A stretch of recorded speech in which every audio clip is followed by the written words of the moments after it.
Hey guys, I thought we'd just do a few D&D Reddit posts for a change of pace.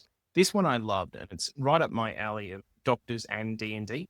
So this post is from 4 years ago by RF Kanan, and it says, stuff a non-magical doctor would do in a high fantasy D&D world from Reddit D&D Next. So stick with me on this one. A while back, I saw someone ask why medical training would exist in a world with magical healing. In particular, this was about why mercy monks would do their thing.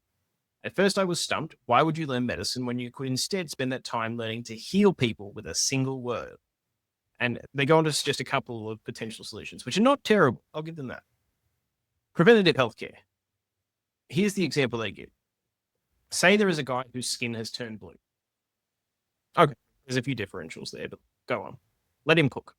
The cleric could cast greater restoration on him, and he would have to turn back to his standard color. But in 5 months, he's blue again, and the cleric has to recast their spell. A doctor could instead look at the man with blue skin and tell him to stop eating silver, which is a real condition called argyria.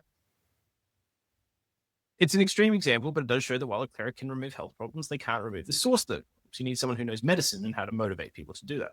Interesting. Continue. Autopsies. Speak with dead only solves murders if the person who dies knows how they died. You would need a proper autopsy if the person wasn't sure of the cause of their death. Fair. That's fair. Cosmetic. They say here that a doctor could act as a nutritionist, helping people gain or lose weight, get healthier skin, etc. It would be popular with nobility and make people look permanently better. Maybe. Training. A person with medical training could be invaluable to an adventurer's guild, helping make proper training schedules that best suit each adventurer. I don't know if you need medical training. I suppose fitness and workout regimens, yes, absolutely. I suppose they could be filled by an EP or a physiotherapist too. So they finish this off by saying, what do you think of these uses of medicine in a high fantasy D&D world? Any other ideas?